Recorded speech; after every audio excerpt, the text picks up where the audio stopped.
Hey.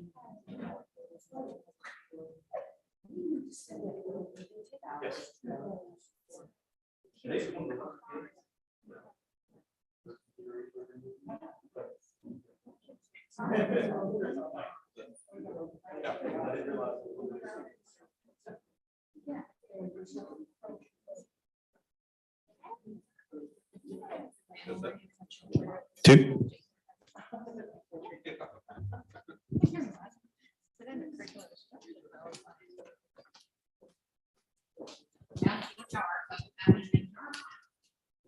Two, three, four.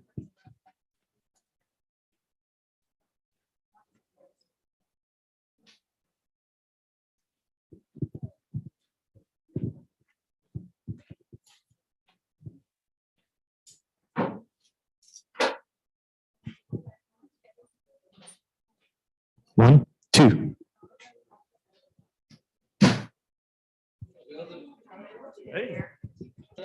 Three, four.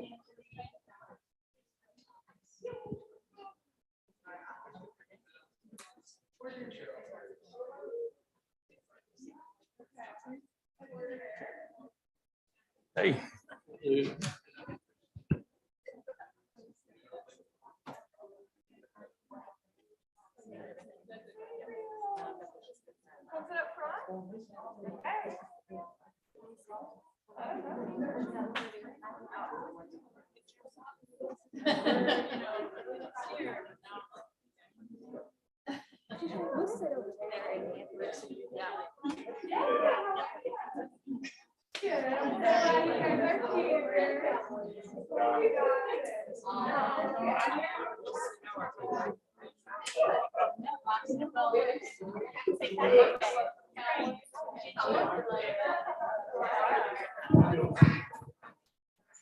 Five, six.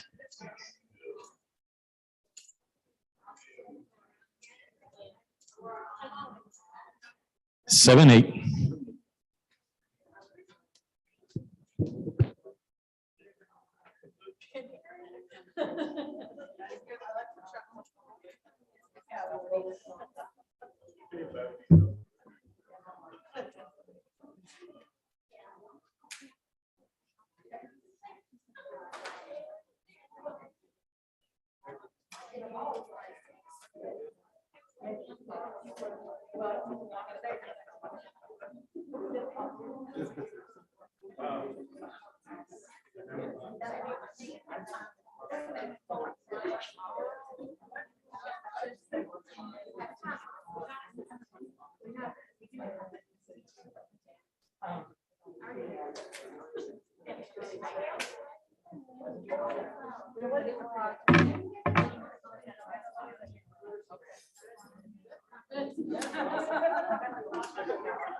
Right, perfect. May you not need it.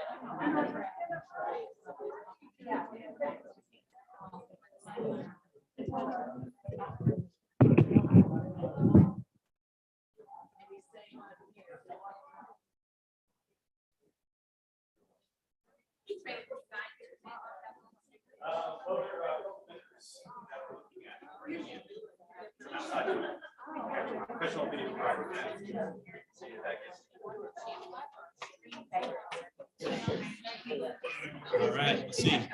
We need to do a check.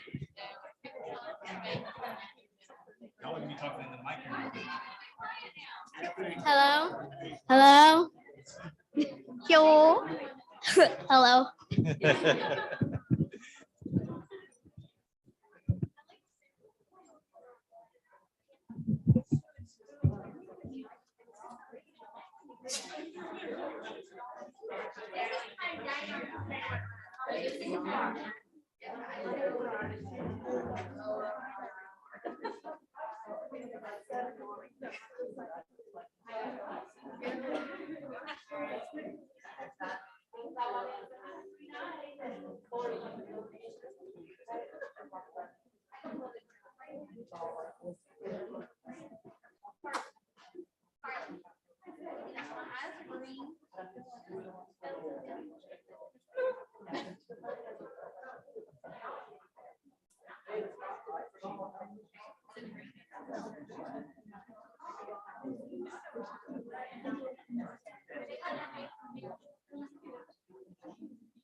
Oh. All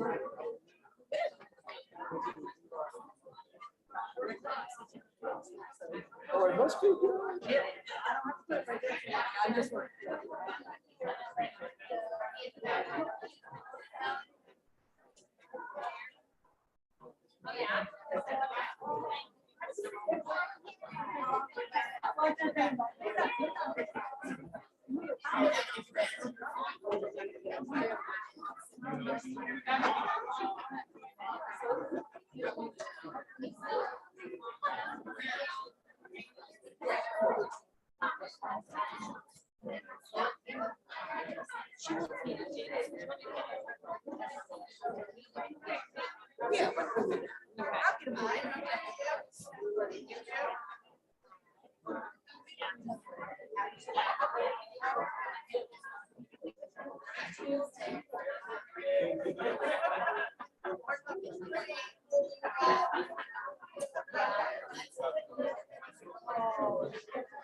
How you doing? I came close to dropping you. Friend of mine. Oh, I appreciate the Yes, flower. yesterday I said, "Am I gonna get her?" I said, "No." Yeah, I'm gonna discuss that solution. I gave them, and I gave them, so they understand. We need spoke, and it's an excellent platform to keep teachers key. Right. And you know, I think way before you took on, way before Dr. Boyle took on, shenanigans are great. And you don't put them in, if you like it, maybe continue, just continue. Right. I was at ECU today, we talked about innovative ways to improve teaching. And see, Carver County is putting so far along. And I want to be teaching. We're doing that. My push with the board is whenever you ask for it, I don't want them to say no. They're good. They normally tell me yes. I'm hoping you pay them. Oh, the commissioner. Well, No, and Commissioner Reiner, he was like, leave him. And well, I'm gonna talk. I'm gonna sit down and have some one-on-ones with them. right, So and I plan on believe it or not, I plan on sitting in the budget because I've already started. I saw you work through it. Oh, Yeah. I'm gonna end up. We've spent lots. We've replaced like 7 half-pack units, built on strategic with ESSER money. And funding Right. healthcare, which has animal control, social services, no, it's $30 million. But me being a healthcare administrator, I spoke to the administrator, and nobody's getting free ride. If you go in there and you don't have insurance, they're gonna need social insurance. You're gonna pay for it. So nobody rides for free. Right. But see, we don't charge anybody. You know what I'm saying? I know that. You see, it's you, dynamic as you are. And when we go further, I'm just saying, my recommendation, when you go further, ask what we got is a line is gonna say. You know what I'm asking? $34 per student. That's what I'm asking. So are our students not?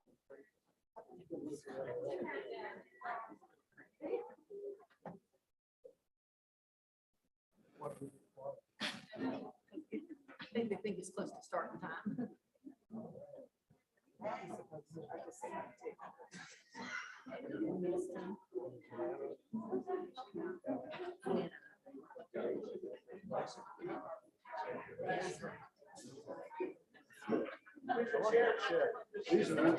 Yeah, some of you, there's no vowels, they're all consonants. Yeah.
There's one.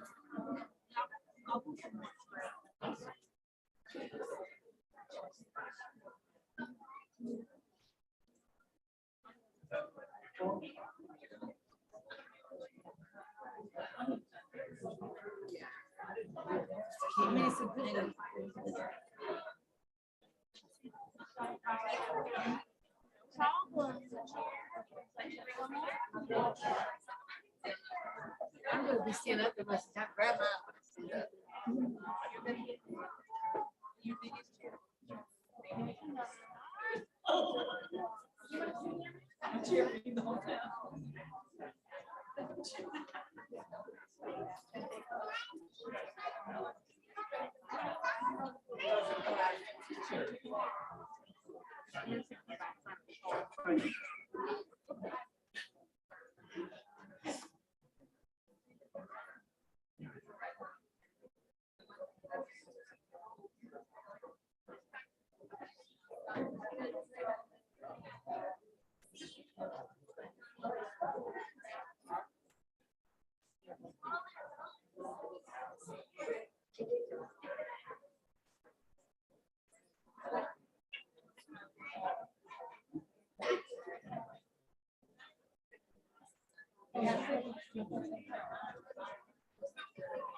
To order, please.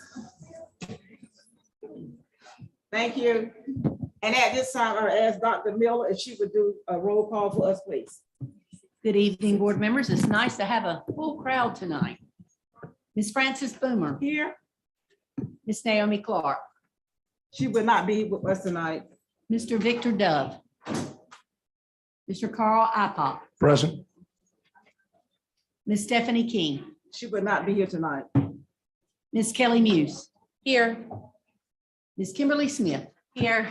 Madam Chair, you have a quorum. Thank you. At this time, I need to know from the board, are there any amendments to the agenda? Having none, I need to get a motion to adopt the agenda for I so tonight. move. Second. It had been moved and a second that we adopt the board agenda for tonight. All in favor, let it be known by saying aye. Aye. Aye. Ayes has it. Thank you.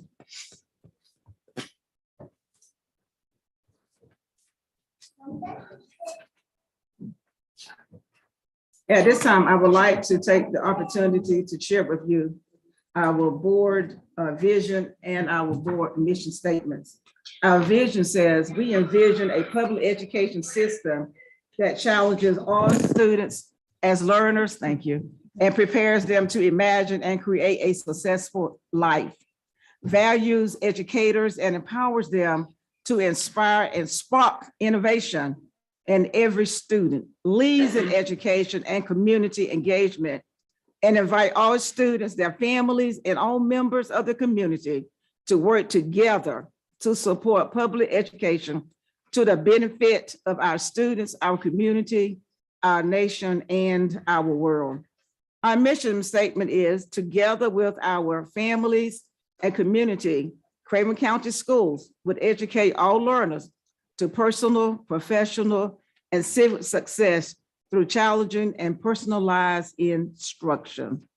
Before we proceed, I would like to welcome everybody here tonight. We're so happy to see so many people out tonight. I'd like also to, at this time, to recognize our elected officials, our dignitary, our leaders, and present in the audience tonight. I would like to recognize Ms. Arnita Morris as who is our Teacher of the Year. She's with us tonight. She usually is. And Ms. Stacy Freeble, our Principal of the Year. And our military liaison, Mrs. Lefa Palmer, our Craven County Military Liaison Counselor, Mrs. Valerie Nasser, and Darlene Brown, our partners in education, all our principals and staff, and all our retired educators. All of you are welcome tonight, and we appreciate you coming out. And at this time, I would like to ask our board attorney, Mr. Brian Gatchell, if he would come, please come and do our invocation for this meeting tonight.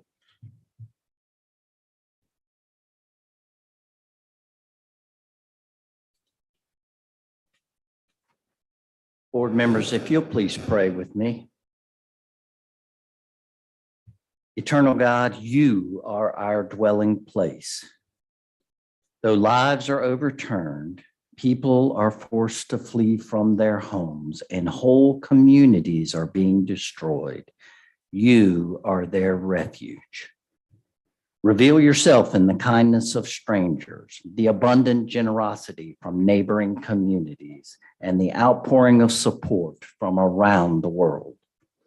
May these stories of hospitality be a testimony to your provision and steadfast love. In the erosion of certainty and security, this dismantling of normal life, underneath are your everlasting arms, the vulnerable who have lost everything, those for whom the foundation of life have eroded. Catch them in your loving embrace. Uphold them not just by the compassion and the love shown, but by the depth of faith shared in you and in your salvation. Destroy the wicked intent of the adversary. May all who endure harm this day raise the shield of your help and wield the sword of your righteousness. We call upon your strong and sovereign name. Amen. Amen. We'd like to welcome Havelock Elementary School tonight and ask our students if they would please come forward. Kamaya Berry, Jalen Blango, Kiana Brody, Sabril Duncan, Carly McKinstry, and Anthony Cherry. And if I pronounce your name, I still love you, forgive me. And at this time, we're asking everybody to please stand with them as they lead us with the Pledge of Allegiance.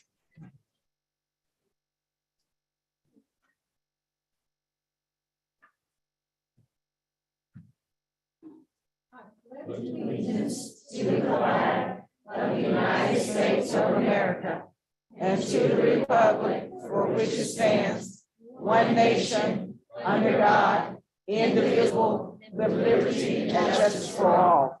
Great. And at this time, these wonderful young ladies and gentlemen are going to do our character word for the month for us.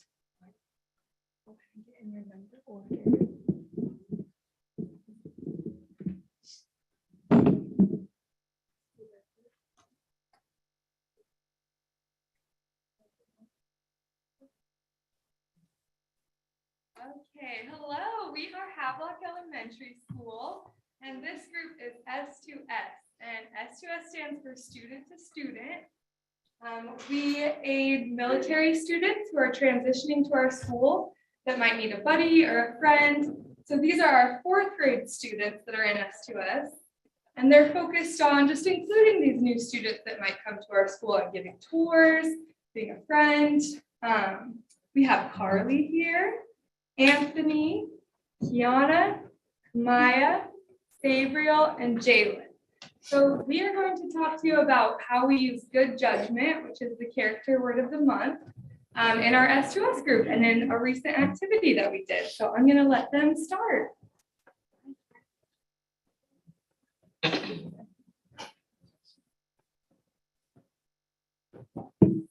Sorry. What does it mean to have good judgment? It means we think before we act. It is important to think about how our actions might impact other people. As leaders in our S2S group, we try to have good judgment in all that we do.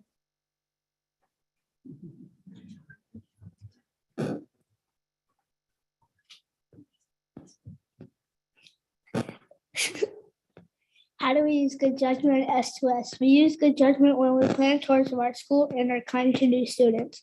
We try to think about how it would feel to be a new student and treat them with kindness and respect. We also use good judgment in our last meeting. We wanted to find a way to show our school who we are and what we do. We decided to make group posters.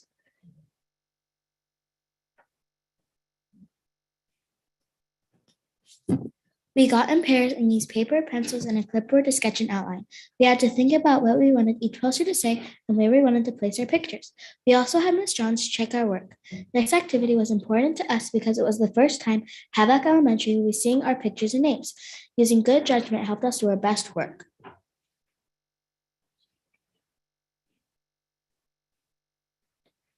Here are pictures of us brainstorming ideas. Here are pictures of us using outlines to create our posters. Here are more pictures of us using good judgment.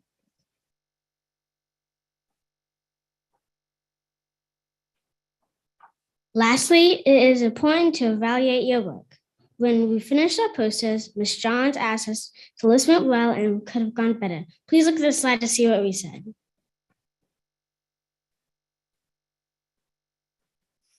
When we use good judgment, we get better results, learning from our mistakes and making some smart choices. This helps us and it helps our whole school. We plan to keep using good judgment at Havelock Elementary School. Thank you for your time.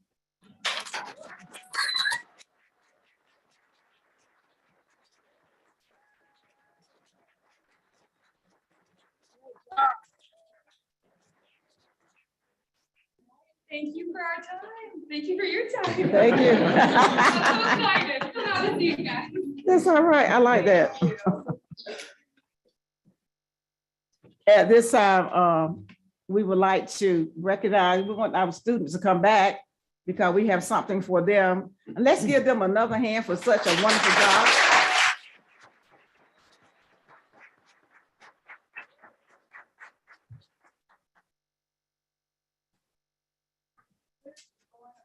Okay, so our first recognitions are these wonderful students. We're gonna have you come up. You'll get a certificate from the Veterans of Foreign Wars for doing the pledge, and you'll get a certificate from us for doing the character work. So we appreciate that very much. Kamaya Berry, Jalen Blango, Kiana Brody, Sabrielle Duncan, Carly McKinstry, and Anthony Terry.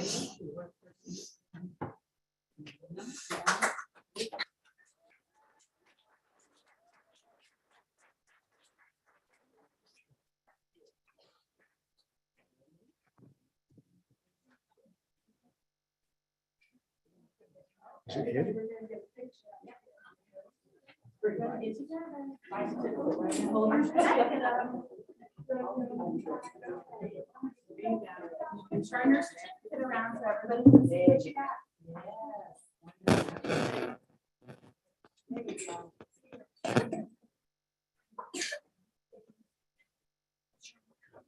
There you go. Everybody good? Hold this one up if you want to. There you go. Good job. All right, and all the parents are welcome to stand up and take a picture as well. Hold your certificate. There you go. All right.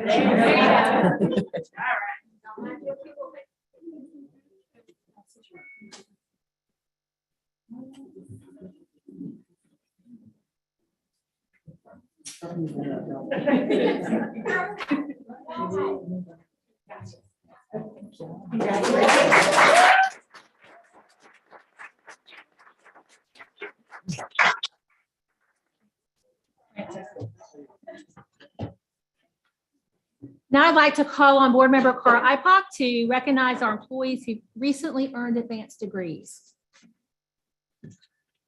Thank you, Mrs. Smith. We have several educators to recognize tonight. As a district, we believe that professional growth of our employees is essential for performance excellence. Just as we celebrate the accomplishments of our students and in their leadership roles inside and outside of the classroom, likewise, we celebrate the achievements of our adult classroom leaders as well. Employees who earn advanced degrees show commitment to the vision of the school district. Completing a program of study reflects their desire to be involved in professional growth, to increase their impact on student learning, and to possibly assume positions as school leaders. This is also applicable to our teacher assistants who return to school, complete a degree, and obtain a teaching license. And of course, we're always encouraging that too. Tonight, we'd like to recognize Kevin Bennett from New Bern High School. If I could have you come forward, each of you, as I call your name. Kevin achieved a master's of education. Jessica Burnett, Vanceboro Farm Life Elementary. She earned the Ed Science in Educational Leadership. Thank you. Glad to have you here. Anna Edmondson, West Craven High, a master's in mass communication.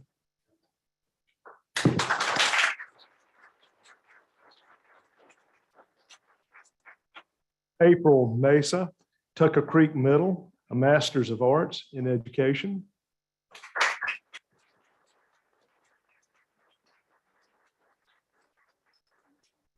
Stephanie Mixon, West Craven Middle, graduate certificate in gifted education.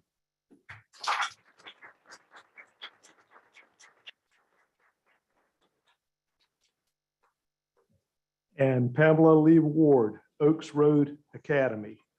She earned her PhD in educational psychology.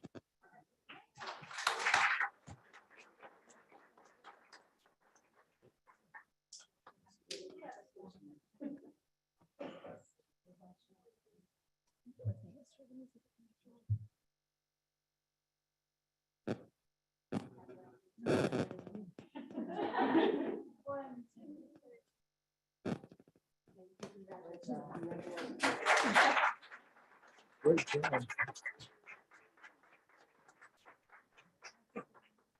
Now I'd like to call on Board Member Kelly Muse to recognize the teachers who received their national board certification. Thank you, Ms. Smith. We each remember the great teachers who touched our lives, kindled our interest, and challenged us to do our best. Great teachers exhibit deep concern and love for children, and they convey a passion for the subjects they teach while captivating their students with that passion. These teachers approach their work with creativity and imagination, constantly striving to improve. I think they also approach it with love a little bit too. Created by educators and policymakers in 1987, National Board Certification is the highest credential in the teaching profession. A teacher-driven, voluntary process established by National Board for Professional Teaching Standards, certification is achieved through a rigorous, performance-based assessment that typically takes 1 to 3 years to complete. As a result, the National Board Certification process Teachers, like professionals in other fields, demonstrate that they meet the highest standards for their profession through a demanding performance assessment. The Craven County School System is proud to spotlight the following teachers who recently achieved National Board certification: Kayla Harth, Havelock Middle School; Abby Mickler, Havelock Middle School; Mary Beth Turner at Newbern High School. Congratulations on your achievement.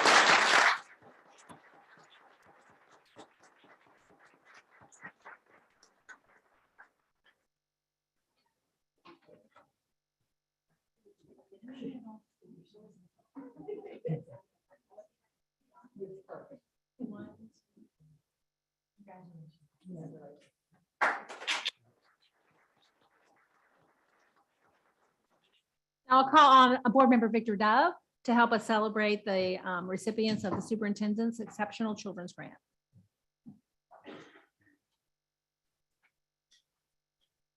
Good evening.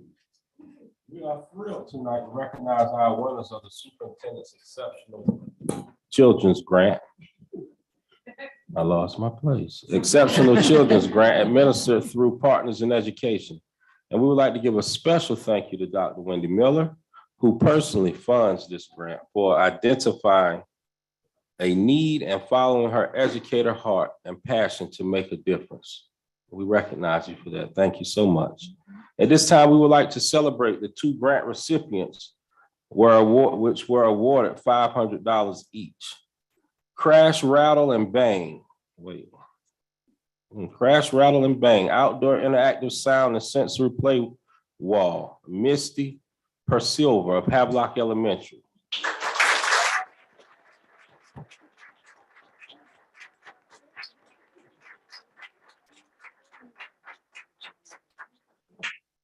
We would also like to recognize Cycling for Success, Virginia King and Scarlet Lion of Havelock Middle and Early College East.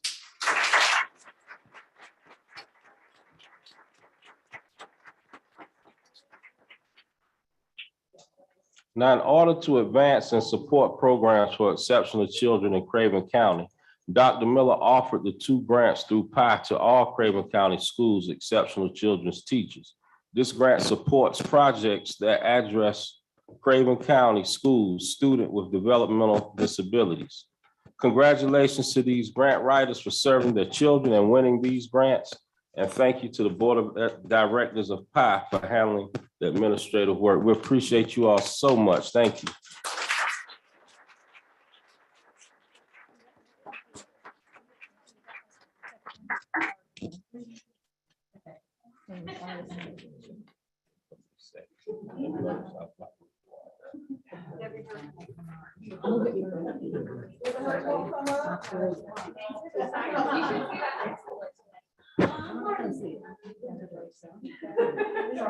We're gonna give you a day off tomorrow, so you can come up.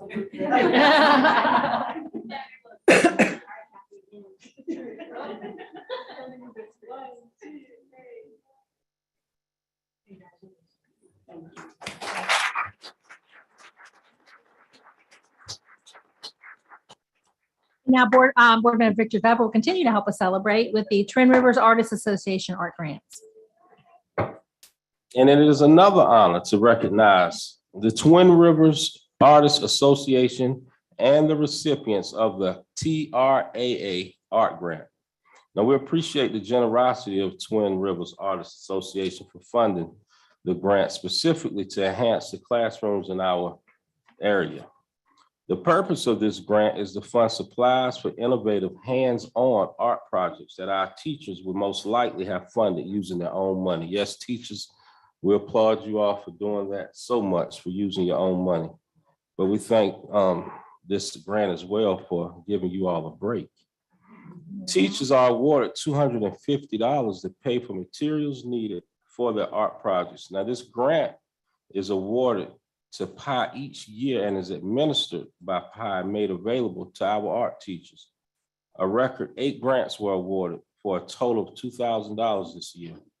And I'll name each and every person that received it. First, we have Michelle Cameron of Arthur W. Edwards. And the title of her program The title of her program is Maker Space for Creative Stations. We have Elizabeth Connell of H.J. McDonald Middle School. The very hungry caterpillar comes alive is the name of her program. We have Andrew Craddock of A.H. Banger Elementary School. Art is for everyone.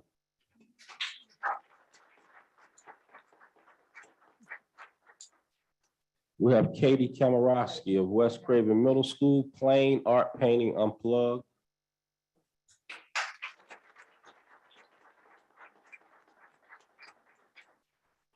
We have Emily Kiefer of W.J. Garganis Elementary, Plains Project is the name of her program.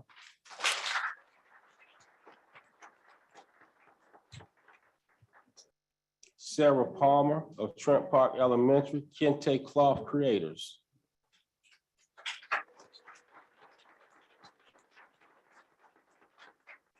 Tracy Rayner of Roger Bell New Tech Academy, Watercolor Paintings.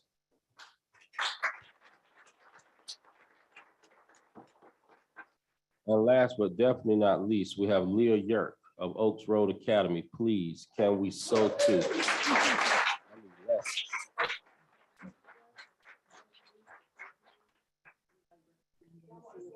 Which name? Oh, let me read it. And we also would like to recognize the Twin Rivers Artists Association and Partners in Education, a representative, as I see they're here. We thank you all so much for your dedication to Craven County Schools and for all that you do. We thank you, and may God continue to bless each and every one of you all.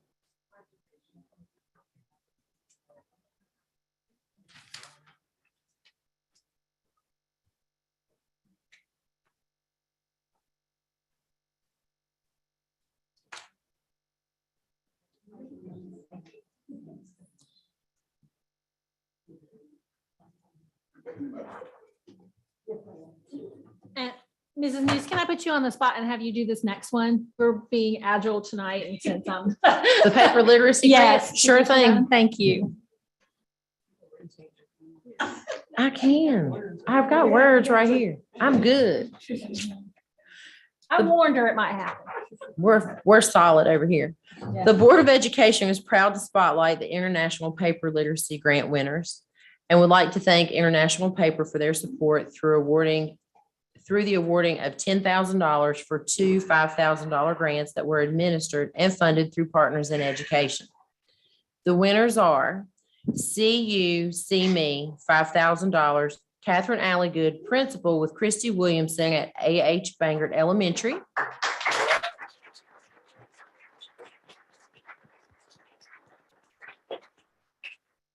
Reading Around the World, $5,000, Melissa Thompson, principal with Kaylee Kramer and Heather Santos, Arthur W. Edwards Elementary.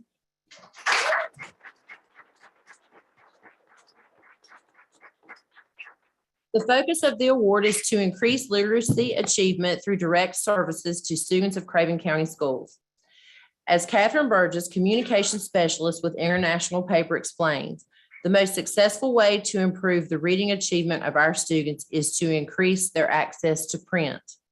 At International Paper, we make sustainable investments to protect and improve the lives of our employees and mobilize our people, products, and resources to address critical needs in the communities where our employees live and work.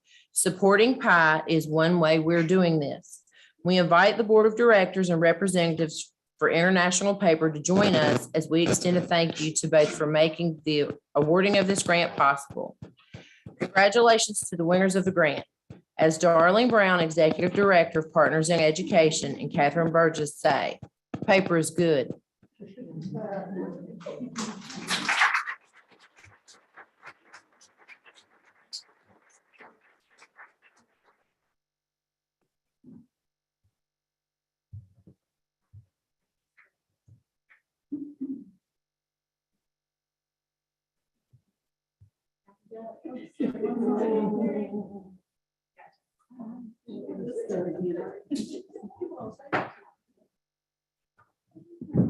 This time I'd like to call on Board Member Carr Ipock to recognize the winner of the 2022 Excellence in Teaching Award.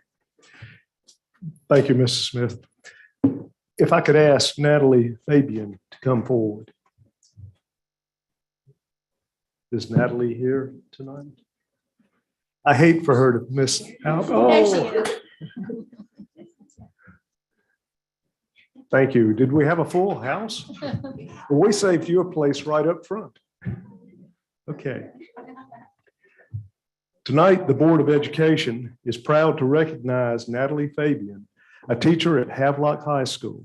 Mrs. Fabian was selected as the 2022 Teacher Excellence in Teaching Award recipient by the North Carolina Council for Exceptional Children. It is with much pride and honor that this award is given to a person in the state who has displayed outstanding teaching of exceptional children and worked tirelessly to develop and sustain programs that support students with special needs. The North Carolina Council for Exceptional Children, known as NCCEC, is a community of educators and partners in learning dedicated to advancing the success of students with exceptionalities in North Carolina. As a local CEC unit, NCCEC's mission is to improve through excellence and advocacy the education and quality of life for children and youth with exceptionalities and/or special needs, and to enhance engagement of their families. Congratulations to Ms. Fabian for demonstrating the qualities of an amazing educator and being selected by the North Carolina Council for Exceptional Children for this deserved recognition.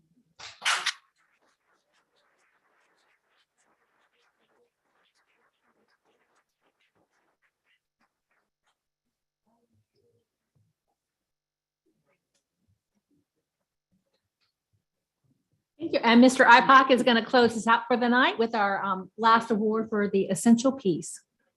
Thank you again.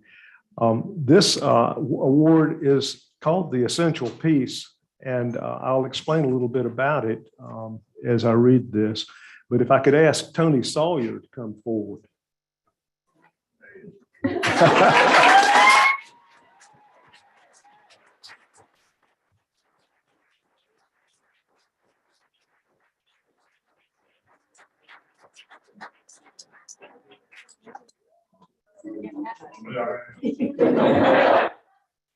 Let me tell you a little bit about the Essential Piece Recognition Program.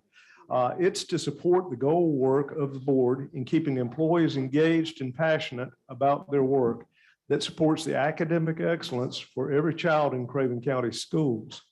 Each month, we recognize an exemplary classified employee who has been nominated by the school administration. The Essential Piece Recognition Program recognizes classified employees who go far beyond the call of duty, doing more than others expect and demonstrating excellence in everything they do. The Board of Education is seeking to spotlight those employees that maintain high standards, pay attention to the smallest details, and go the extra mile. Excellence means caring. It means making an effort to do more. Celebrating excellence is an important part of the Board of Education's recognition of the contribution made by the employees of Craven County Schools.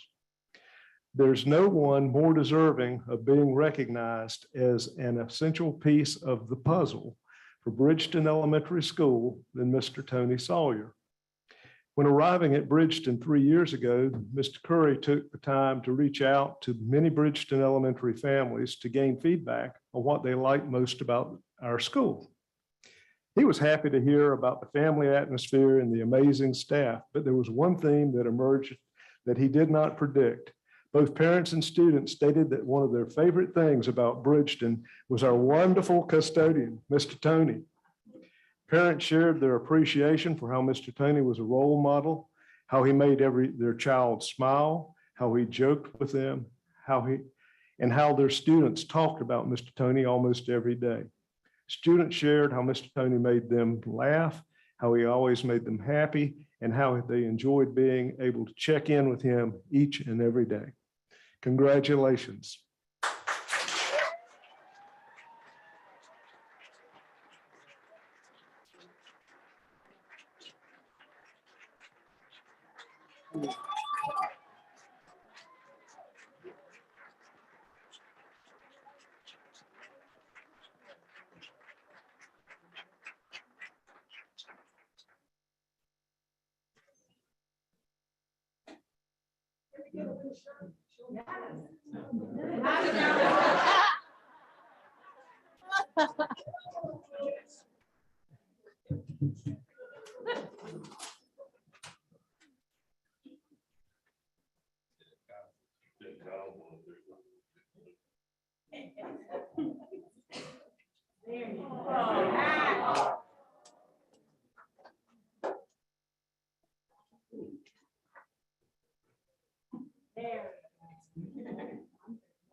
Chairman, remember that concludes our recognitions portion.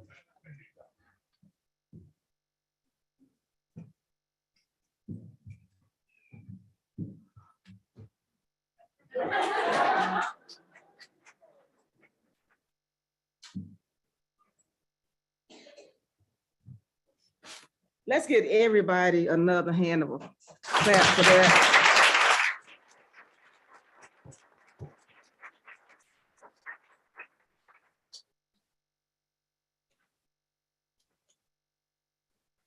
I would like to, all our minutes, everything that we had a wonderful meeting on Tuesday. And so those of you who were not able to tune in, you can pick up the minutes on our website and you will get all the information that you need from there. But it was a great meeting. And we appreciate it if you all will always go back and read those minutes. And at this time, I would like to ask the board to approve the board meeting minutes for the following meeting dates: February 15th, board work session; February 17th, Board of Education continuous improvement training; and February 17th, Board of Education meeting. So I need to get a motion to approve those minutes. So moved. Second.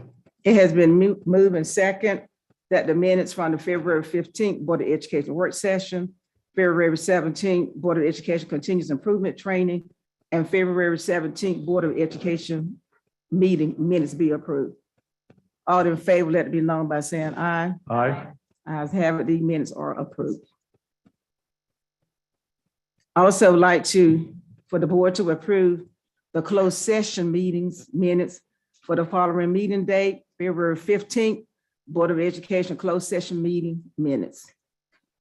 I need to get a motion to approve that. I so move, Madam Second. Chairman. It has been moved and second that the February 15th Board of Education closed session minutes meetings be approved. Are you ready for your question? All in favor, let it be known by saying aye. Aye.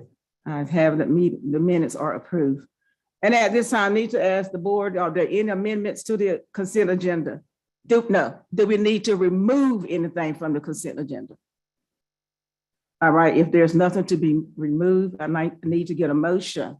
Madam Chair, Yes, sir. we received an addendum to the HR report. I believe it indicated that it was on the consent agenda, but we had not received it Tuesday. So I'd like that to Okay. be added to the consent agenda if possible. Okay, can I get a motion to add this to the consent agenda? So moved. All right, has been moved and seconded that the licensed personnel recommended for employment be approved, be added to the consent agenda. All in favor, let it be known by saying aye. Aye. Aye, it has the agenda, consent agenda is approved.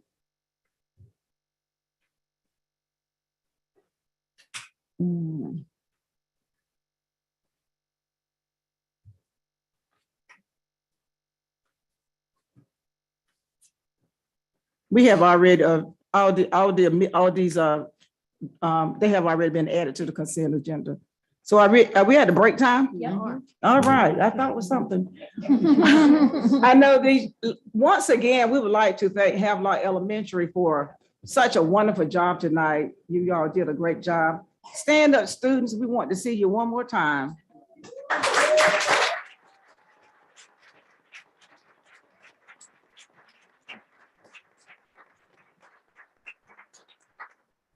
Thank you for the great job that you all did. We appreciate everything that you said tonight, and we'll remember what you said.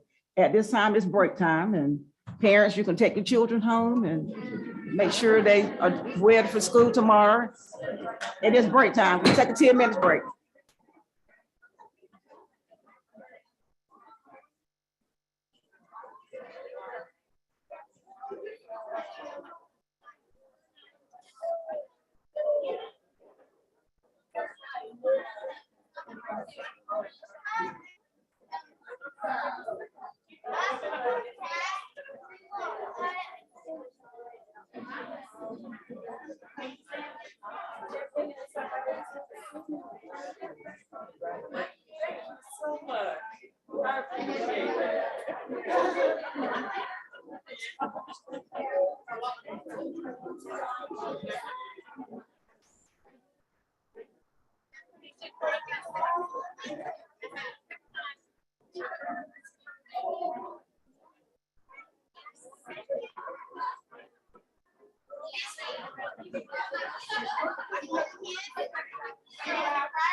She did. You gotta come out and I said, I'm gonna back and see her. Wait, no, is she here to introduce? No. Sellers here to introduce. Is what? Dr. Sellers here. Oh, no, I don't think so. I think we said we wait and do it like the following month, just in case there's ever a glitch. Yeah. And do you know about this person? Your first name? Her name is Mark.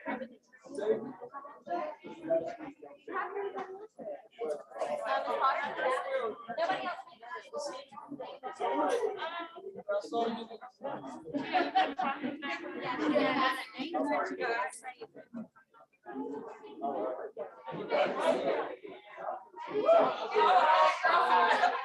Thank you so much.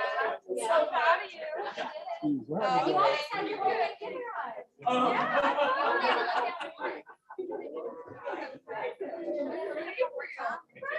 so loud, yeah.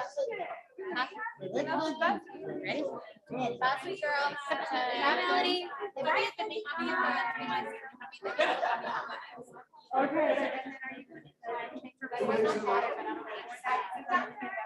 Like military child signs and stuff. That meeting for a community member. Thank you so much. Yes. Okay, all right, I'll see you there. Okay, so that's not, yes, yeah, she's third.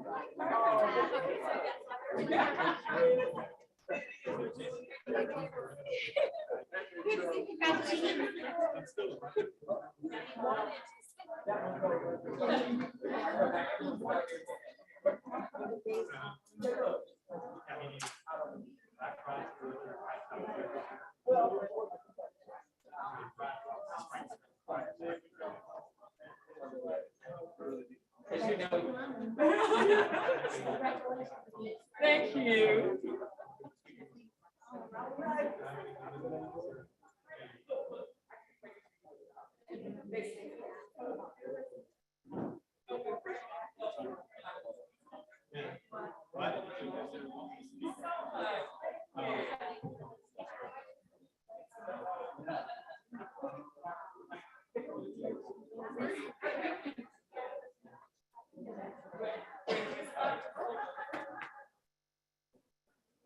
Oh, yes. Yes. We got these for graduation because we actually have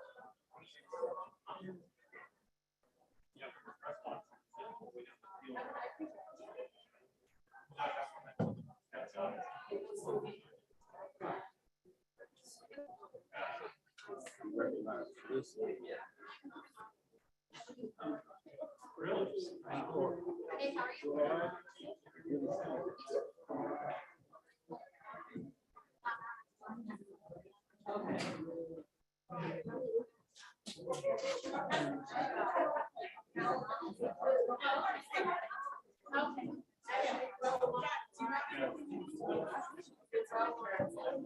how are you? Good, how are you? Good to see you. You too? I know, right? Happy St. Patrick's Day.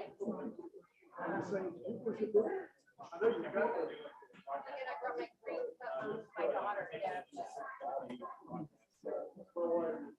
There you go.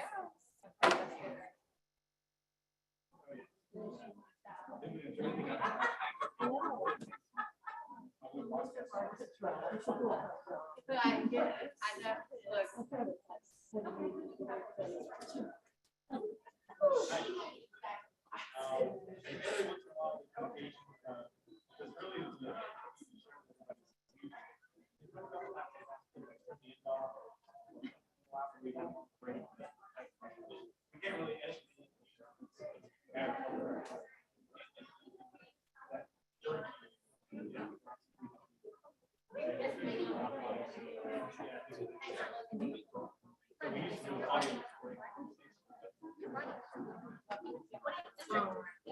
certificates are in there. Thank you.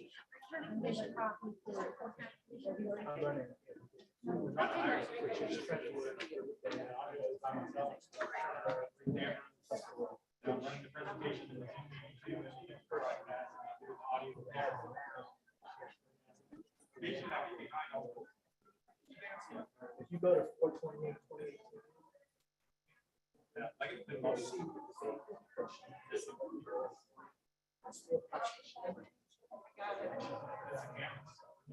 and you have a small. Like right now, that's still. I took a shot at the it's still.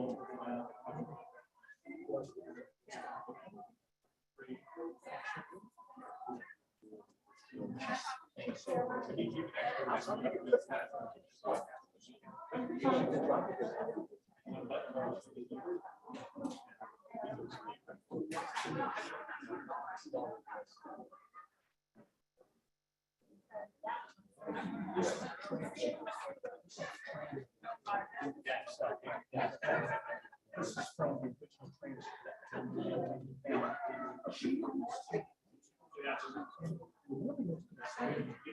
original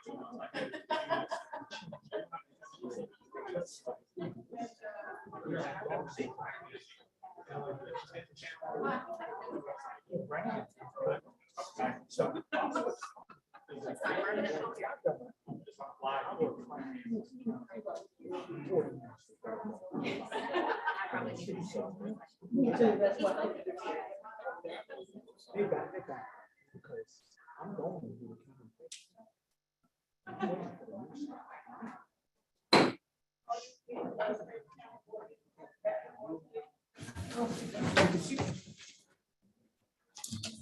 Ms. Smith, do we have any public input? Yes, Chairman Boomer, we do. Our Okay. first speaker, and remind everyone you have 5 minutes, and Attorney Gatchell is keeping the overall time for us. Your time clock will show up on the screen. Our first speaker is Edwin Vargas.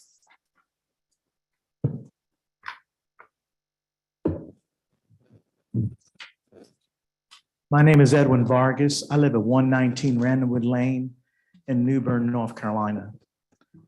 I gave all the board members Solution 101 and the Craven County's budget that the commissioners have to work on from last year to this year. When I spoke to Dr. Miller for over an hour, I knew right away that she was the person for the job. And me and my 40 years of federal government, I've done problem solving to find out what the core problems are.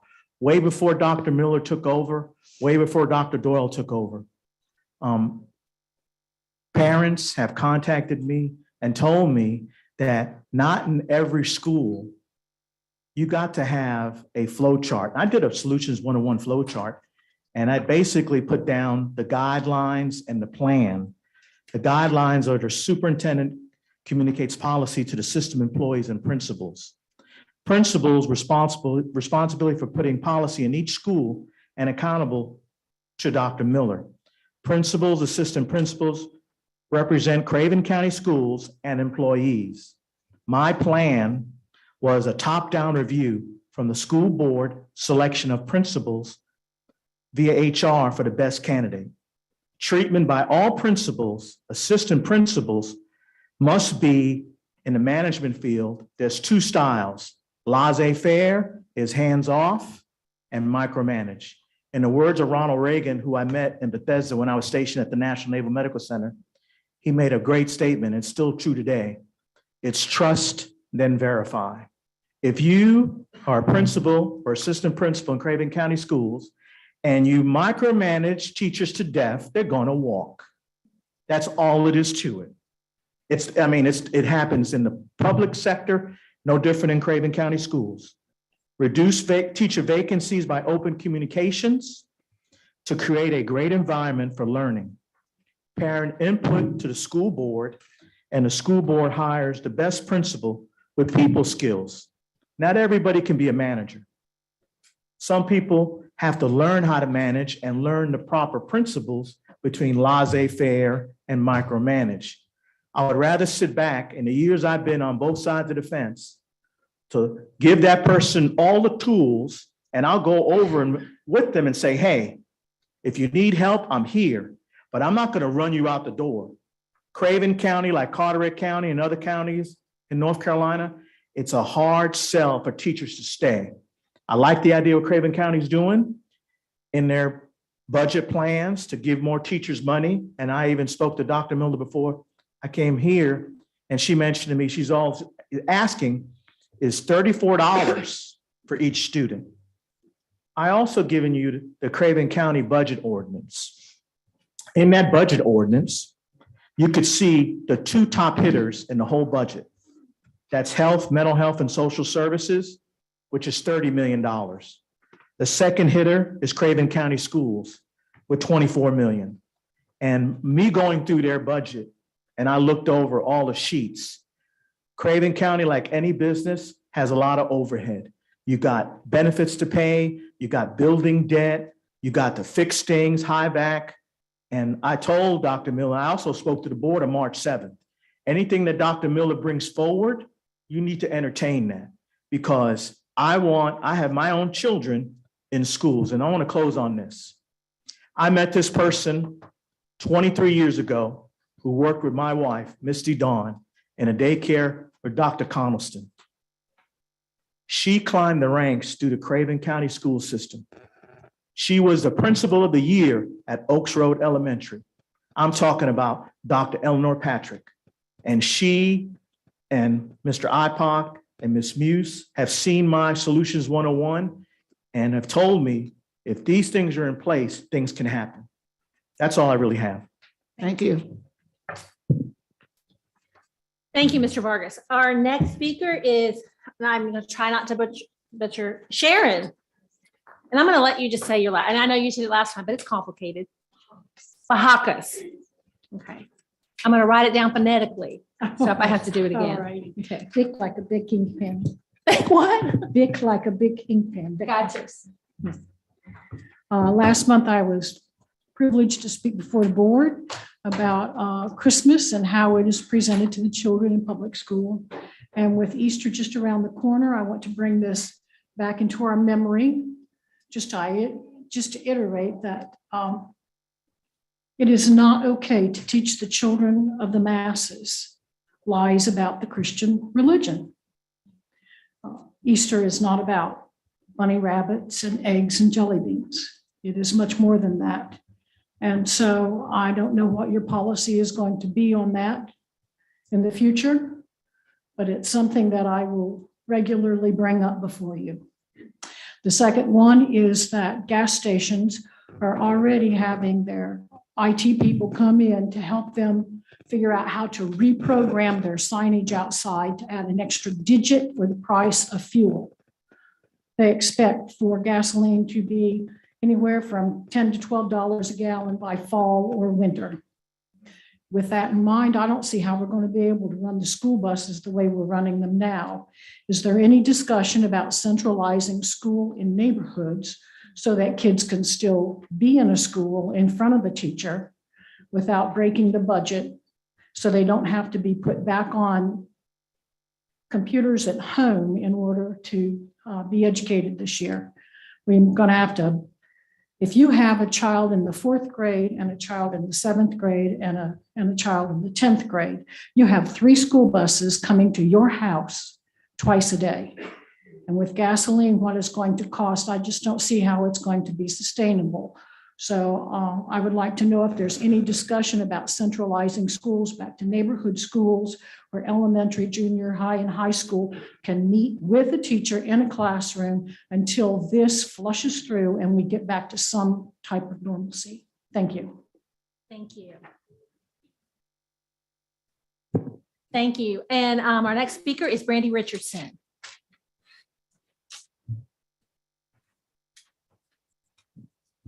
Good evening. My name is Brandy Richardson. I come to you again on behalf of my son and the other students in the Exceptional Children's Program. I have several topics I'd like to address, many of which have been sent to you in emails back in September and February with no response or change notice. I felt I should come and speak about them. One of the topics at last month's board meeting was concerning the policy regarding private therapists and outside providers in the schools.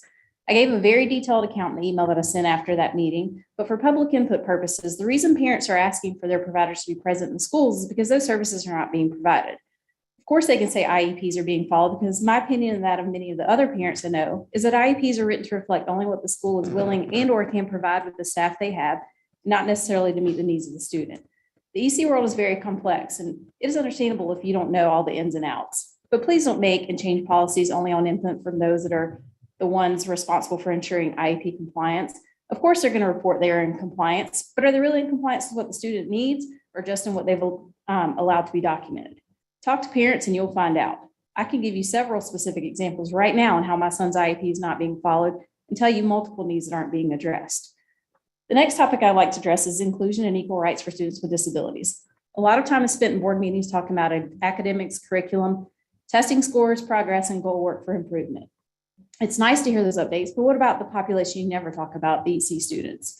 I speak specifically of those like my son who are in a self-contained classroom setting on an adaptive curriculum. I heard discussions and witnessed all the excitement about the new curriculum in reading and math. But if I went around the table and asked each of you, are any of you able to tell me about the curriculum using ECP? What about the data and progress monitoring of those students or goal work you've been a part of to improve the education for those students? Are you doing your part to ensure the educational needs of all students are met?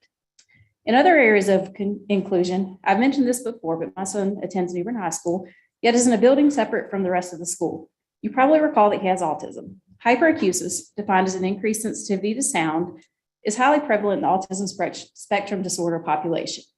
When my son was tested when he was younger, he couldn't even tolerate the noise level of normal conversation. He's made a lot of progress, but still can't tolerate many sounds. However, when I was in his classroom in December, I heard the sound of power saws and hammering, well-known triggers for him. He can't even look at power tools because of the anxiety they cause due to the sounds they make. But his classroom is directly beside the woodworking shop, so he is forced to hear this all day long. How successful would your day be if you had to listen to power tools and hammering when you need to focus, yet due to your disability, you can't even tolerate something as simple as the sound of running water in certain sinks? I also have a daughter at New Bern High School. She's a freshman. This year she had to choose 2 electives per semester. My son is in EC and he's not offered any electives. After multiple pleas to have my son participate in some form of art, music, or other electives, the details were finally worked out, and while we didn't have a choice in the matter, he was allowed to go to chorus. That's something, right? Well, he gets to go to chorus twice per month. Yeah, 2 times a month. While others share pictures and videos of their students and school performances, and I get to see posts saying music is alive in Craven County schools, art displays are shown, well, I get none of that. The EC chorus concert was moved to virtual, and parents were not allowed to take pictures and videos, so no memories of our students to share our pride. The concert was held during the school day when most parents are working. I missed the concert, not because I was working that day, but because I was never invited. My son couldn't come home and tell me about it. So I missed out on the only thing my son has ever been able to participate in during his time at the high school. Why are these students not given the opportunity to participate in classes such as art or music? Where is the quality in what is offered to the EC students? My final topic for today is about observations in the classroom. I asked to observe my son's classroom due to some concerns with his academics, as well as some other issues he has that we need to be on top of due to his medication management. And I felt the only way I could get solid answers was to observe the classroom. I was denied that opportunity. The board policy regarding that matter states, and this is policy 5020, visitors to the schools. The Craven County Board of Education encourages the community and parents to be involved in and support the schools and the educational program of the schools.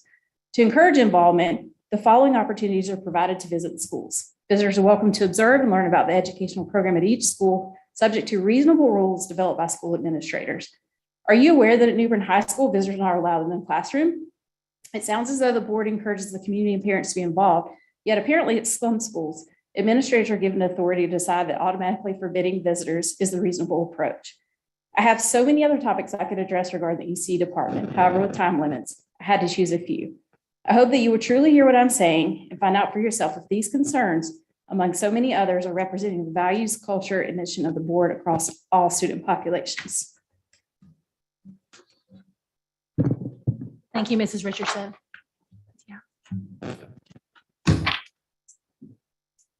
Thank you. Our next speaker is Heather McManus.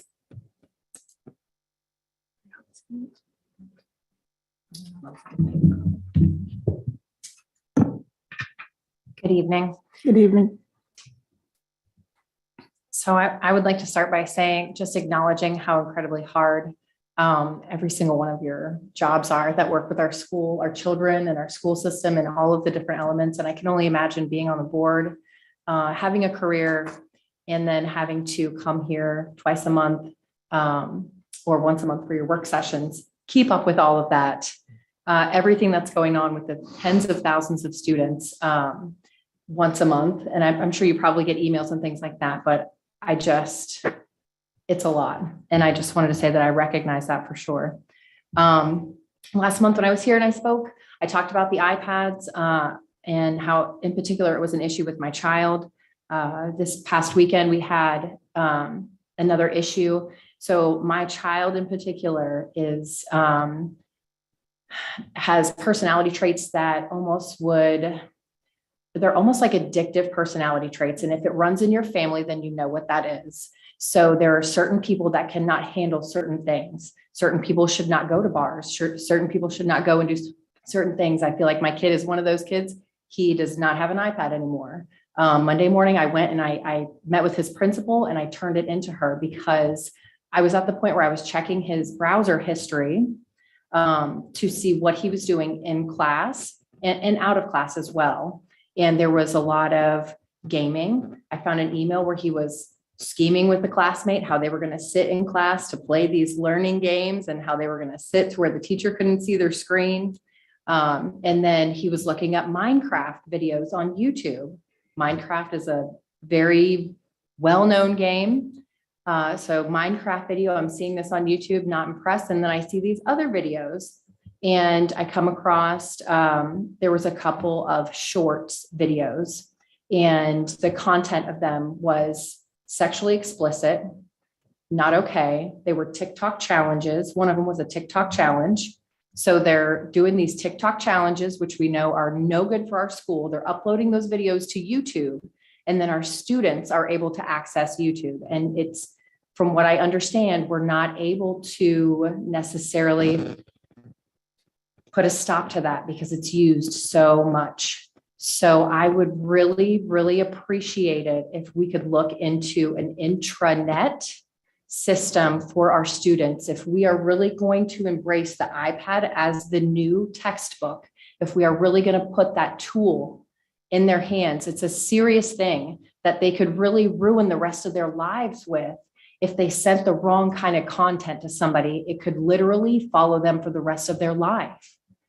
And my son was not searching this material, but he was watching, like I said, a Minecraft video, and it's an ad. It popped up, do you want to watch this video? He's 12. Sure, I want to watch that video. I'm like, whoa, So I've given his iPad back. He's gone all week without it. He came home Monday and he said it was the best day he had had in a long time. It was like a weight had been lifted off of him because he did not have to worry about the iPad. His teachers have been gracious. about making sure that he has the schoolwork. It's not been an issue. My second ask this month is to ask if there is something that we can do about putting more playtime, more outdoor time, more physical activity time for these children's brains to release some of those good endorphins that they can do all on their own. If they would just get outside, if we were able to take 30 minutes to give them a mass break, give them kids 30 minutes to go run the track if they want, to go kick a soccer ball, walk the track, go pick up trash, I mean, do a little character building while you're just there in the school. If we can take 45 minutes for enrichment, which in my opinion, doing it on the iPad, I don't know how enriching that is, let them learn some basic communication skills and trouble. So, I mean, I just feel like there's a connection that's being missed. And when we're putting them in front of a screen like that and telling them that's enriching, what kind of message are we really sending to them when we could be letting them have time outside or letting them have more playtime? The babies need more playtime. All of them are given the option to. So that's all for me this month. Thank you. Thank you. Thank you.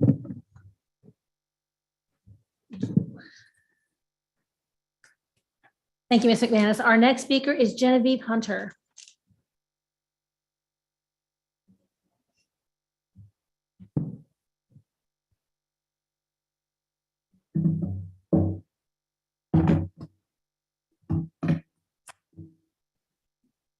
Hi, everyone.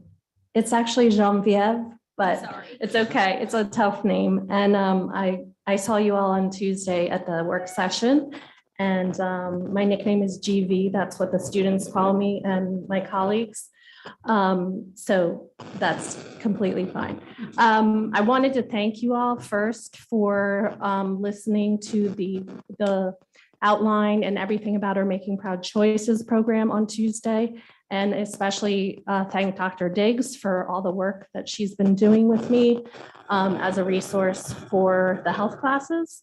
And I'm really just here to, because we have a community advisory council that folks weren't able to come tonight. So I'm just reading a message from a member of our council about our program.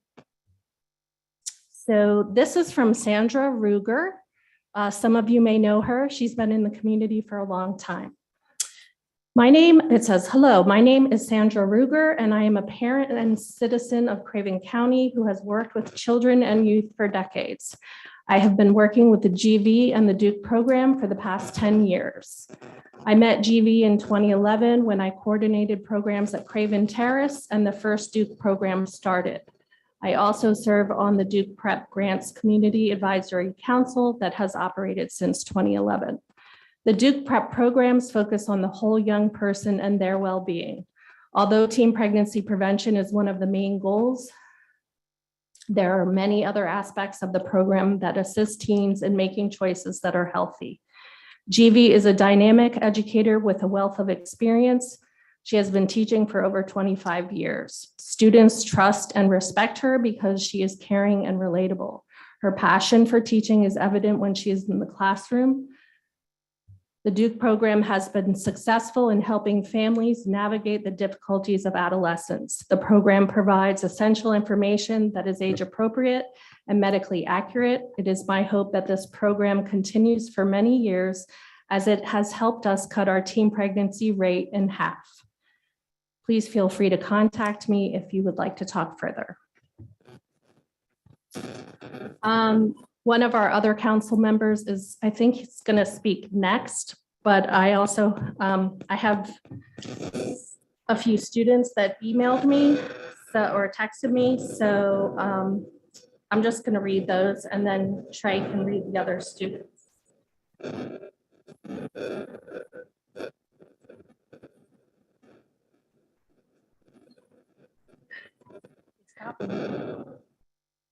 Oh, okay.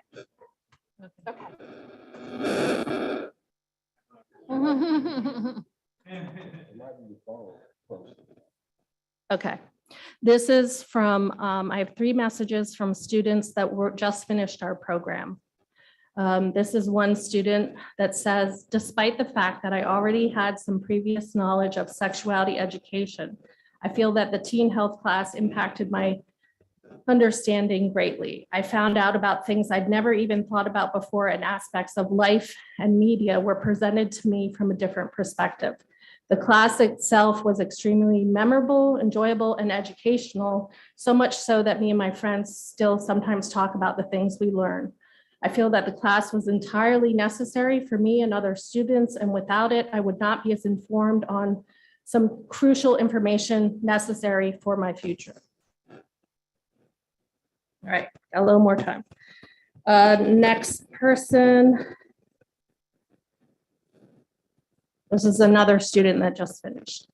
I think the class is important by helping students learn how to avoid any type of sexually transmitted diseases or viruses and ways you can get them.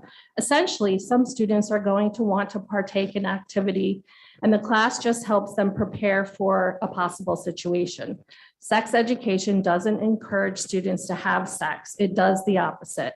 It actually helped me understand the concept of it and things that could happen if I don't use protection. Likewise, I could possibly catch something or end up getting pregnant. Now I know way more things than I did before, and I don't feel influenced to have sex. I also find it helpful for students my age and older. If anything, I would encourage students to take the class. Okay, I think I'm at time. There's one more that if Trey wants to read it, I can. Thank you. And thank you. And Trey Dunn is our next speaker.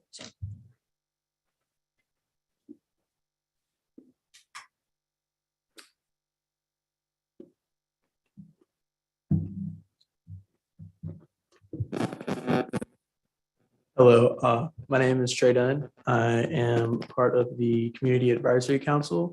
I've served on it for 5 years, and I'm also a former student of Newbern High School. I'm just here to follow up with what Genevieve has said and to support her and what we're trying to do here. We took a survey for satisfaction with the students, and we have feedback from them that I have here that talks about what they liked about the program, and Genevieve as the educator. I'm not going to mention any names because we don't do that with students. Here, one thing is said, I wouldn't change anything about this program because it is a very great program already. I now plan on waiting until I'm out of college before any close interaction with people. I also will get checked for STDs afterwards just to be safe. I plan to educate others about the risk of STIs and other infections and diseases that can occur from sex. Though I am not sexually active right now, I most likely will and can bring all this information that I've learned into the next stage of my life. Well, I plan to change the way I am certain friends because after hearing about friendships and relationships from GV, I realized I wasn't being the best friend or boyfriend I could have been. This program is really good in my opinion, and I wouldn't change anything. I learned a lot about condom usage and how to properly use it, so I think it is really useful for me, as I previously did not know a lot of it. When I come to a situation in which I need to use the skills I've learned in this class, I think I can safely do it. This program is very fun. I don't think anything could be changed as it was all very educational. And I love how GV is inclusive. Would you like me to read? There's one more. Ms. GV's class is very important to take because I feel more and more teens my age don't know about sex ed. I learned about HIV, AIDS, protection, relationships, etc. She's not just a boring teacher either. She makes her classes fun and interactive. She never condones sex, only teaches us the dangers and ways to be safe while doing it. She is also a great listener. I can talk to her about anything if I wanted an opinion or needed help. I appreciate GV and I loved her class. Not only is this program just to teach about sex ed and how to be safe with sex, it also teaches us about how to be kind to others and keep relationships with, as times move on, people are getting more eccentric and have more ideas and expression. And this program also teaches us how to understand people and not, be mean to people or things that we don't understand, maybe. That's all. Thank you. Thank you, Trey. That concludes our public input for tonight, Chairman. Thank you. Appreciate that. As for the chairman report, I'd just like to remind the board members that we do have a retreat scheduled for Tuesday, the 22nd to be, 24th. oh my God. I missed that email. Okay, I'm sorry. Thursday, the 24th at the convention center at 8? No. At 8 o'clock. 9. At 9 o'clock, 9 to 12. Are we sure about this? I'm sure I remember that discussion around 8 or 9. I can remember. I said, so we will be meeting Tuesday at the convention center from 9 to 12. Thursday the 24th. I'll be asleep Tuesday, the 22nd. Thank you. At this time, we would open a discussion for anything in reference to our public input for tonight. Board members, you have any comments you would like to make? I would really appreciate if Mr. Lee could address the fuel contract a little bit, Mhm. because the concerns expressed about the fuel prices. I think that would be very helpful. Yeah.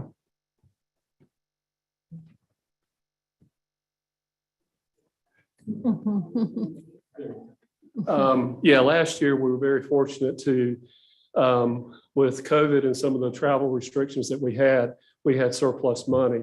So we were able to strike a fuel contract for $2.30 a gallon for 346,000 gallons. Don't hold me to that number. It was about $800,000 worth of fuel we were able to purchase at a fixed price.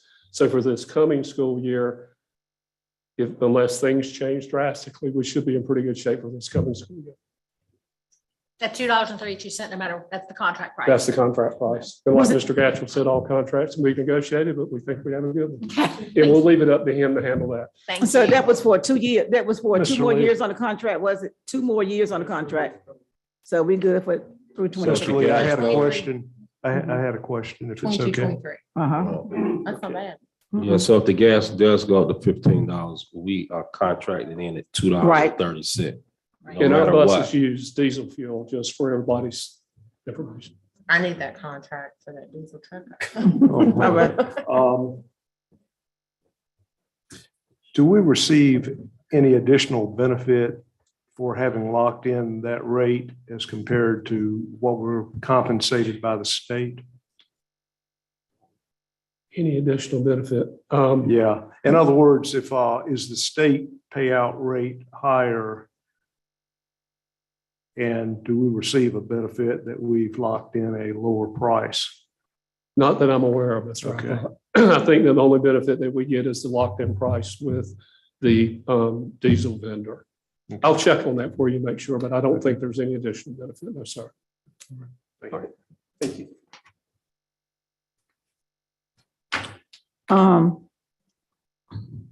Forgot your name. McManus. Manning? McManus. McManning? I'm gonna murder your name, but I want to comment on what you said, okay? And I think that we do need to look into if students are sitting in class and they're using the iPad for any other purpose than what they're supposed to be using them for, then obviously we have a problem with that. And we appreciate you bringing that to our attention tonight, and we will look into that. I appreciate that. Because your son did it, somebody else did it too. Okay. And as far as Easter and Christmas and religious holidays, we have no control over what parents teach their children. We do not have a class on Santa Claus or Easter eggs or anything like that. That is not what the Craven County school system or any school system should be doing. And so we don't have any control over the religious beliefs are left up to the parents. The Craven County school system does not tell the children what to believe in and what not to believe in. And so that is not we don't control that. We have no control over that. Whatever parents teach their children is their parental right. We don't do that. Yes, ma'am. I have a couple. I agree with what Ms. Mover said about the iPads, and we do need to figure out a way to block certain things, right? And we're just gonna have to figure it out. Because they're supposed to be a tool, just like this is a tool, and this is a tool. This is not the end all be all, right? And it shouldn't be.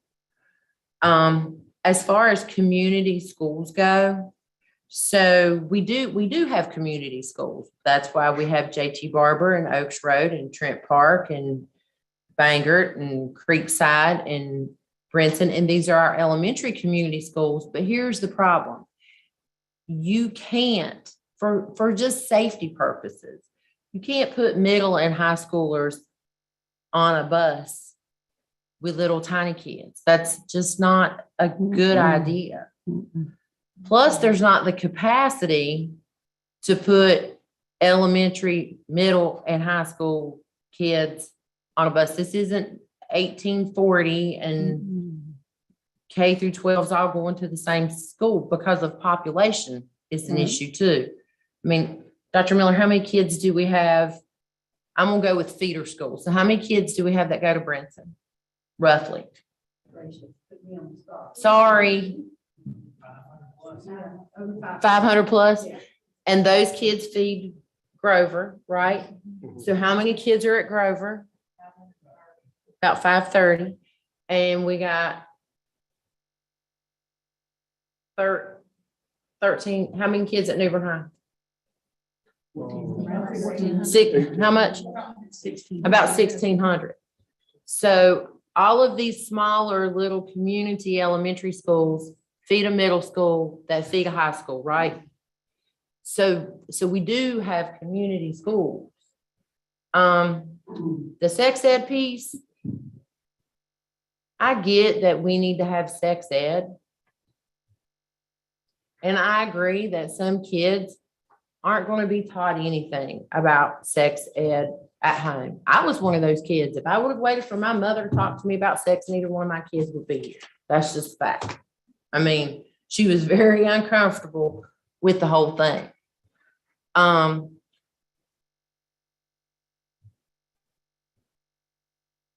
I think the uproar is that there wasn't a lot of discussion about what was being taught and how it was being taught.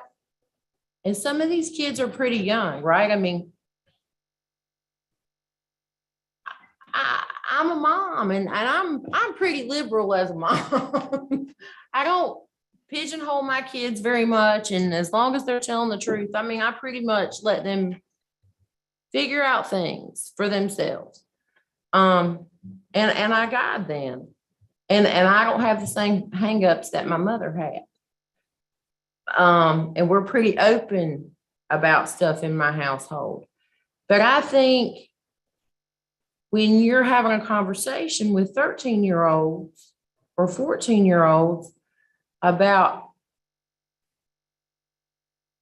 ways to make sex more pleasurable, and they come home and they tell their parents that,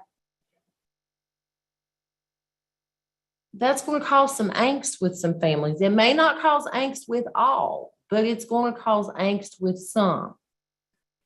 And some children, that's why we're diverse, and that's why everybody's different. It would be pretty boring if everywhere you went, everybody had Kelly Muse's viewpoint or looked like Kelly Muse or whatever. I mean, our diversities are what make us unique and special, right? So I've received lots of phone calls and lots of emails about concerns with it. I have received some positives, but I think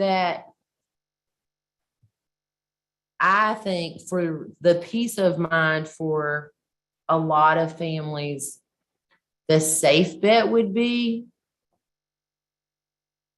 if it's just factual. Because I mean, I had a pediatrician tell my child, sex isn't like sex on TV. It's just not. And I'll be the one to touch the sensitive subject, I guess. But You know, how to prevent STDs, that's great. How to prevent teenage pregnancy, that's great. But how to make condom use more pleasurable for a 13-year-old, that's kind of risque. And I mean, I don't want my daughter at 13 years old to be talked to about stuff like that unless it comes from me. And at 13 years old, I would really hope that my 13-year-old isn't sexually active because number one, I don't think she has the emotional maturity to be sexually active at 13. I didn't. And I'll be honest with you, I was a 19-year-old kid living 400 miles away from any relative I had. And I know that for the most part, a lot of children nowadays do not come anywhere close to having the emotional maturity to be able to do that nowadays. They just don't. Let alone, I just, factual things are okay with me, but those kind of discussions, I think, is a bit much. I would like to say that, keep in mind too, thank you, Ms. Muse, keep in mind that that class is optional. If the parents don't feel comfortable with their children taking that class, they do not have to take the class. Nobody's not forced. It is optional. It is left up to the individual parent and the student to decide whether or not they want to take the class. Obviously, there are different opinions. And so we're not forcing anybody to take it. It is left up to the individual parents and their child to decide whether or not they want to take the class. And if I could add, Tuesday, we had a lengthy presentation on the essential standards and what the state curriculum requires and how what's being taught aligns with that we didn't develop, that is required of us by the state curriculum. And that is all online. If anybody wants to, with our minutes, you can access that we saw because Dr. Diggs took us right through what is required that we teach by the state of North Carolina. Mm-hmm. So if people have a problem with that, then they would need to contact their legislators and DPI. Thank you. Anyone, Mr. Alpine? Well, I would encourage anyone that has the interest to review that presentation that was given. It's online and available. And you'll get clear detailing of both the standards that we have to teach or required to teach and how it's approached in the classroom. And I really appreciate those that are in the classroom taking that challenge on and making sure that the students are getting the right information, science-based truth, and not encouragement to participate in activities that they aren't ready for, but still preparing them at the same time in case there's a slip up somewhere.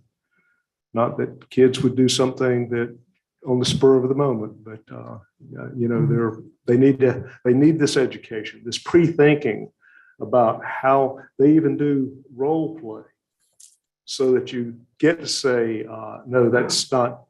I don't want to go there. That's very important. A lot of us didn't have that kind of role playing back in the day, and it would have benefited a lot of us, I think. But the standards are there. You can read through them in detail. The translation to the curriculum is there, and the presentation is online. So if you have the interest, look at what the facts are that were presented, and then make your judgments, which can include the decision to opt out, which we certainly respect. Mr. Doug? And in addition to everything that everyone else has said, when it comes to that program, many times we might have situations where one side might accuse this side of not doing this, but with this topic, I think it's important to be said that in our work session meeting, for those that weren't there were changes made to the language in the program. There were changes made to some devices that might be used in the program. And everyone needs to be applauded because parents spoke up, the curriculum listened, and the proper changes were made. So that definitely shows cohesiveness amongst everybody. That's correct. And shows what a system needs to be like. When you all speak to us or speak to a board, whether we're here or not, We listen to one another, and then we make things change for the good of the children. And that's what happened with this situation. So I just want to clarify that to those that may be watching this meeting now, to let you all know that there were some changes made. We did get some feedback from some concerned parents. And what I could read from that email, that they were satisfied with the changes that were made. So they did hear you. We made sure they heard you. And the proper steps were taken to try to appease everybody and make this program better for the children that it's serving. Okay. Anybody else? Once again, we thank you for your public input tonight. We really do. And at this time, I want to know, we don't have any anybody have a being item that they need to discuss? If not, we will go on to our celebrations. Well, I want to thank the parents and the parties that came and spoke to us tonight and the information they presented. We do hear in conversation and an occasional call information, and we appreciate that. The board doesn't always respond individually to emails that go to everyone. We have people that are assigned to respond, but we also make sure that it's moved according to the chain of command to the appropriate place so that it can be acted upon. It's not always the answer that people are looking for, but I think our primary role is to make sure that the connections are made to the best of our degree and that the policies and procedures are being followed and are clearly articulated. And we get help from the School Board Association, even in terms of policies. So it's broader than just Craven County Schools. But the input's vital, and it allows us to have one-on-one conversations as appropriate and understand better. Okay. Does anybody have, we're going to do celebrations? I'd like to celebrate Havelock. I don't, for those of you that don't know, I mean, we had a family that lost everything to a fire. The mom went to work and the kids were home and they lost their home. They lost everything they owned. And watching how the schools, which we all know it, we know how our counselors and how the schools do it. But I mean, watching the community wrap around this family, find them a place to live when there was no housing available in Havelock, watching this family find a place, helping our community find them a place to live and get them back on their feet and just surround them in love. That is a huge celebration when we see a lot of negative right now. And it was a horrible thing that happened, but they always say when it's difficult, look for the helpers. And there were a lot of helpers in Havelock in the past couple of days, and that's a lot to celebrate. It is a lot to celebrate. Yes. Anyone else? I want to celebrate our celebrations tonight. The kids did a great job tonight. But I mean, we have some dedicated educators that are pursuing their careers for, you know, national boards and I mean, masters and just, and I'm just gonna put it out there. I don't think Mr. Tony will probably ever be able to retire because he's a very well-loved man. So I think he'll probably, I hope he's around for a long, long time. Anyone else? Mr. Dove? I just did everything. I celebrate our teachers again for the hard work that they do each and every day. And someone made mention of it tonight. They do have an awesome job. They really do. We all have an awesome job, but teachers, they're dealing with so many different personalities. They're trying to do the best that they can to make sure that our children is given the best possible education that they can get every day.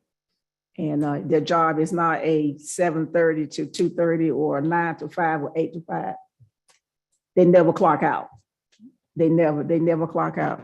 They are constantly doing their job. And I know that we all appreciate them, but I just want to highlight that tonight, that we do appreciate our teachers and for the hard work that they do. If no one else have any, if no one has any another celebration, I do have a letter that I need to share. Ms. King, do you tell me that I could share this letter with everybody? Dear Chairman Boomer, Vice Chair Naomi Clark, and Craven County Schools Board members, please accept my resignation as a member of the Craven County's Board of Education effective March 17, 2022. It is my hope that this seat will be filled by someone who will assist in the furtherance of the great work this school board is currently accomplishing. My reason for resigning at this time rather than at the end of my term of 2024 is due to the duties of being an assistant principal in a neighboring county while serving as a board member in Craven County.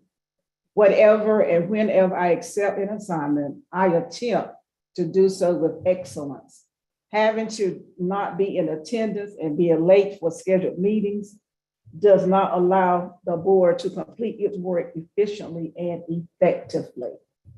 It is my sincere hope that this board will not forget nor ignore the progress we have made towards recruiting and retention of teachers, increase of salaries for all essential employees, and making the best decision every day for life's greatest resources, children, specifically the students of Craven County Schools. I will continue to pray for each of you, our superintendent and her cabinets, as you lead our district. I believe in your work. I believe in your heart.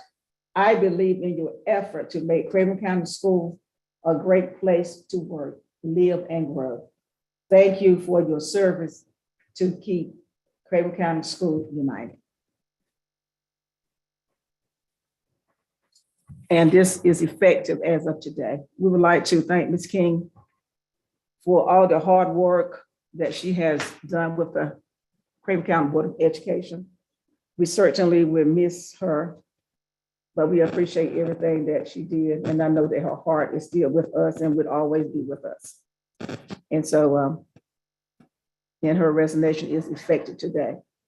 Having said that, the board will proceed with the procedure that we have to fill her vacancy, and we will discuss that later. At this time, I would like for Dr. Miller, let's conduct an evaluation of this meeting, please. So in your work tonight, what pluses do you have? What worked? The children and their participation. What other pluses were? We all pitched in to cover for our absences. There was a nice crowd. Other pluses? Well, as usual, we get to give our responses for input. Therefore, the community had the opportunity to be informed on the changes that were made in particular areas that would appease to them. Other pluses? The public. Did you say something about public input just then? Okay. My mind left temporarily. All right, if no other pluses, in an effort to continuously improve deltas, it would be even better if. I'm trying to figure out how to do it with public input, so I don't, but there were children in here that I saw the parent get up and leave. It was uncomfortable with the topic, and I'm wondering if during the public input, I should have said what the topic was, so that they might be able to leave. So I think we need to, before next month, look at that and figure out how to do that better so that parents won't have to leave that way. I do believe that's the first time we've had that situation. Yeah, So, live and learn though. Yeah. That's how you do it. That's how you get better. That's right. Any other deltas, ways to get better? We're gonna need a bigger room. That's a good thing. Definitely more chairs.